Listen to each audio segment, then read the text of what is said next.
Class 12 Hindi core का 10 important question. आपका कीमती समय सही जगह पर। पहला क्वेश्चन है, किन्हीं मतलब इसमें से किन्हीं तीन का ही उत्तर देना है। किन्हीं तीन का उत्तर देना है, एक का नहीं देना है। आपको जिसका आंसर अच्छा लगे उसका दे सकते हैं। तो पहला क्वेश्चन है कि भक्तिन के आ जाने से, है ना, भक्तिन के आ जाने से महादेवी जो थी, है ना, महादेवी वर्मा अधिक देहाती कैसे हो गई, है ना। भक्तिन जब आ गई महादेवी वर्मा के पास तो वो और भी देहाती हो गई कैसे, है ना। तो इसका आंसर देखते हैं हम लोग कि भक्तिन देहाती थी।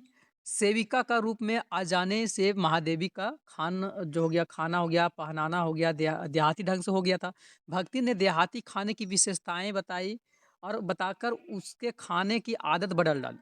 उसके कारण जो है लेखिका को रात में मकई के दलिए के साथ में मट्ठा पीना पड़ता था और बाजरे के तिल मिलाकर बने पुए खाने पड़ते थे, है ना, और ज्वार के भुने हुए भुट्टे की खिचड़ी भी खानी पड़ती थी। और उनकी बनाए हुए सफ़ेद महुए की लापसी को संसार का श्रेष्ठ हलवे से अधिक स्वादिष्ट मानकर खाना पड़ा। और भक्ति ने जो है लेखिका को देहाती भाषा में कहावतें भी सिखा दिया और इस तरह से महादेवी भी क्या हो गई, देहाती बन गई।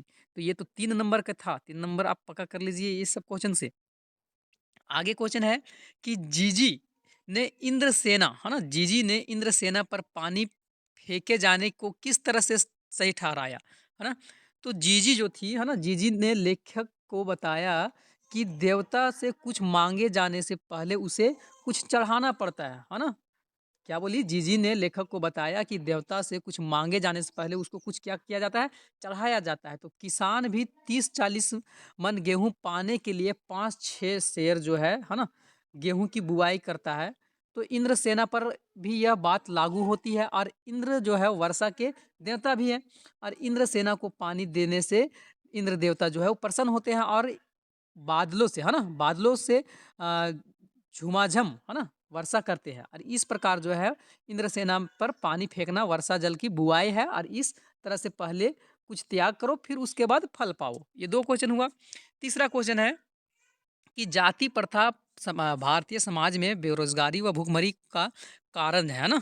जाति प्रथा जो है भारतीय समाज में बेरोजगारी व भुखमरी का कारण कैसे बनती रही है। क्या यह मतलब यह क्या यह स्थिति जो है स्थिति आज भी है? तो हाँ, बिल्कुल है।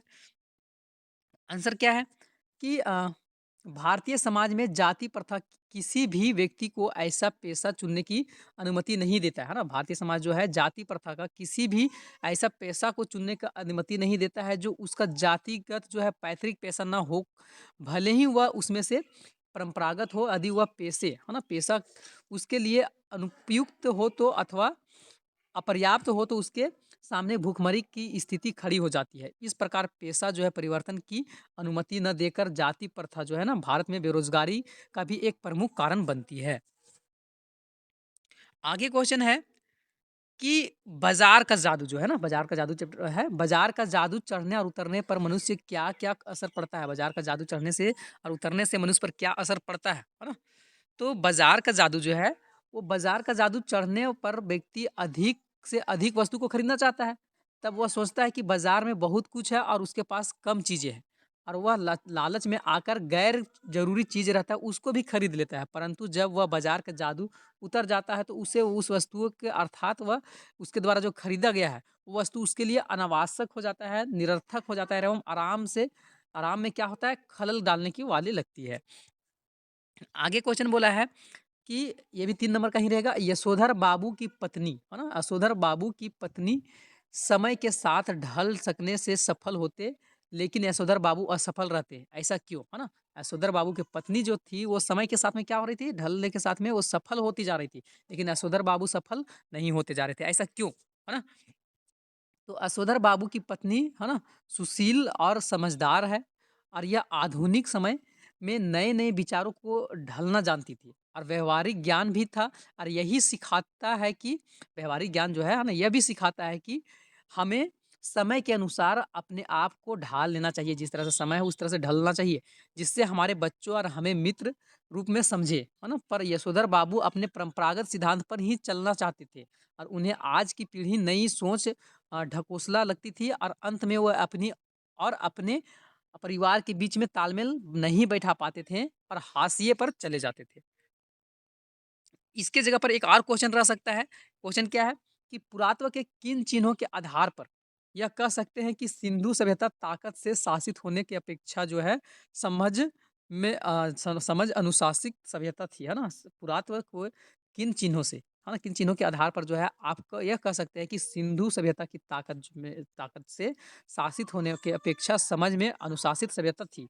तो यहाँ ये चीज़ आप लोग को इतिहास में भी मिलेगा, है ना? तो मोहनजोदड़ो की खुदाई से मिले चीज़ों को वहाँ के अजायब घर में रखा गया था। वहाँ पर प्रदर्शित चीज़ों के औज़ार तो हैं, पर हथियार और कोई नहीं है, है ना? मोहनजोदड़ो क्या है, हड़प्पा से लेकर हरियाणा तक समूची सिंधु सभ्यता में हथियार जो है उस तरह की कहीं नहीं मिले हैं जैसा कि राजतंत्र में जो है ना, राजतंत्र में होते थे। और इस बात को लेकर पुरातत्वविद का कहना है कि वहाँ पर कोई राजमहल या मंदिर नहीं था, है ना? हड़प्पा या मोहनजोदड़ो में राजाओं की समाधि भी नहीं थी। यदि वहाँ पर राजसत्ता, है ना? राजसत्ता का भी कोई केंद्र होता तो अर्थात शक्ति का शासन होता तो ये सब चीज़ें वहाँ पर होती। वहाँ पर नरेश के सिर का जो मुकुट मिला है वह एकदम छोटा-सा है और इससे यह अर्थ निकलता है कि सिंधु सभ्यता में का अनुशासन जो है ज़रूर था, परंतु ताकत के बल पर नहीं था, अर्थात वहाँ राजसत्ता का कोई मतलब कोई केंद्र नहीं मिला है। आगे क्वेश्चन है 4 नंबर का ये रहेगा कि एन फ्रैंक कौन थी? उसकी डायरी क्यों प्रसिद्ध थी? है ना? तो एन फ्रैंक हॉलैंड की एक यहूदी परिवार की 13 वर्षीय बालिका थी और उसके यहूदी परिवार का गुप्त आवास में 2 वर्ष छिपकर बिताने पड़े थे। इस दौरान में एन ने जो थी, है ना? एन को अल्पकालीनीय यातनाएँ सहनी पड़ी थी और यही रहकर एन ने अपने अनुभव को डायरी के रूप में लिखा था और यह डायरी बहुत ही प्रसिद्ध हुई थी और इस डायरी में एन का व्यक्तिगत जीवन ही नहीं है, अपितु 60 लाख यहूदियों पर भी ढाए जुल्मों के जीवन जो था कहानी है और उसकी डायरी 60 लाख जो है लोगों की तरफ से बोलने वाली एक आवाज़ है और दूसरे विश्व युद्ध के दौरान हिटलर ने यहूदियों को जिस तरह से भूमिगत जीवन जीने के लिए विवश किया था, उसी का सजीव एवं मार्मिक चित्रण भी इस डायरी में हुआ है। और उस दौरान जो था युद्ध के भयावहता से लोग काँप-काँप उठते थे और इस डायरी में उन्हें 60 लाख लोगों की पीड़ा और अभिव्यक्ति मिली है और इस विवरण को सारे विश्व के लोगों को जानने थे और यही कारण है कि एन की डायरी जो बहुत प्रसिद्ध हो गई थी।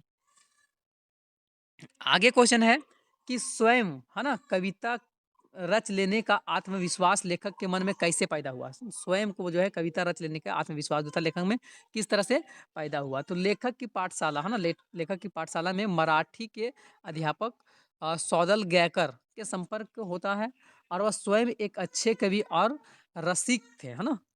उनके कविता पाठन के तरीके लेखक को प्रभावित किया और लेखक आरंभ से ही कविता का उच्चारण उनके अंदाज में करता था, है ना? कहता था और धीरे-धीरे वह कविताओं को दूसरे रूप में भी गाने का आरंभ कर दिया था। इस तरह से वह जब प्रवीणता हासिल कर लेता है, तो वह स्वयं को कविता की रचना आरंभ कर देता है।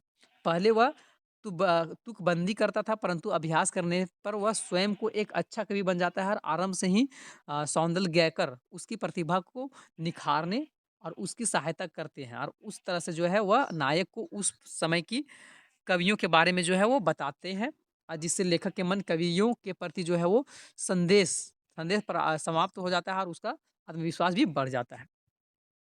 आगे क्वेश्चन है कि हरिवंश राय बच्चन, है ना, हरिवंश राय बच्चन का कवि का परिचय लिखना है ना, हरिवंश राय बच्चन का कवि का परिचय लिखना है। तो हालावाद के प्रवर्तक कवि मंच से श्रोताओं को मधुरशाला व मधुर प्याले पिलाने वाली कवि जो है हरिवंश राय बच्चन का जन्म जो है वो 1907 में हुआ था और बचपन की से जो है ना, बच्चन जी जो थे, है ना, बच्चन जी की प्रारंभिक रचना पर उसके फारसी, है ना, फारसी के कवि जो है उमर खयाम जी जीवन में जो है वो जीवन दर्शन का प्रभाव स्पष्ट देखा जा सकता है। आगे है कि आगे उसके गंभीरता और प्रौढ़ चिंतन को भी स्थान मिला है। रचना कवि हरिशंकर राय बच्चन के प्रमुख रचनाएँ जैसे कि मधुशाला हो गया, मधुबाला हो गया, मधुकलश हो गया, निस्सा हो गया, निमंत्रण, एकांत संगीत, मिलन, यामिनी, संगीतगिरी, आरती और अंगारे आदि 4 खंडों में बच्चन की आत्मकथा जो है तथा कुछ अनुदित पुस्तकें भी है जो 2003 में उन्हें बचपन जी का देहावसान हो गया है ना, 2003 में उनका देहांत होता है। या फिर तो आगे क्वेश्चन है एक और कि अज्ञातवास के दौरान एन फ्रैंक, है ना, और परियोजन का जीवन कैसा हो गया था? तो अज्ञातवास के दौरान एन फ्रैंक व उनके परिजनों का जीवन एकदम जो था नीरस हो गया था। वे लोग कहीं आ जा नहीं सकते थे। जब लोग डरे-डरे व सहने रहते थे तो वे घूम फिर कर जो है वही बातें दोहराते थे कि खाना खाते समय उसके बीच जो बातें होती थी उनका विषय अच्छा खाना होता था या फिर राजनीति। इसके अतिरिक्त मम्मी या मिसेज वानदान अपने बचपन की उन कहानियों को लेकर बैठ जाती थी जो कि हम हजाम हर हजार बार सुन चुके हैं या फिर तो फिर मिस्टर डसेल शुरू हो जाते थे। और वे खूबसूरत रेस के घोड़े उनकी चार्लोट का महँगा वार्ड रोल लीक करती थी और नॉर्वे को 4 बरस की उम्र में तो तैर सकने वाली बच्चे दर्द करती मांसपेशियाँ और डरे हुए मरीज़ आदि के संबंध में उनके किस्से को हुआ करते थे ना। ये सारी बातें उनको रट चुकी थी और कोई भी तलीफ़ा नई नहीं होती थी ना, नया नहीं होता था। किसी भी तलीफ़े को सुनने से पहले वे हमें उसकी पंच लाइन पता मतलब होती थी और नतीजन लतीफ़ा जो है सुनाने वाले को अकेले ही हँसना पड़ता था। इस तरह से जो था कि मतलब अज्ञातवास के दौरान जो था एन फ्रैंक का और परिजन का जीवन जो है इस तरह से हो गया था। तो ये 10 इम्पोर्टेंट क्वेश्चन था।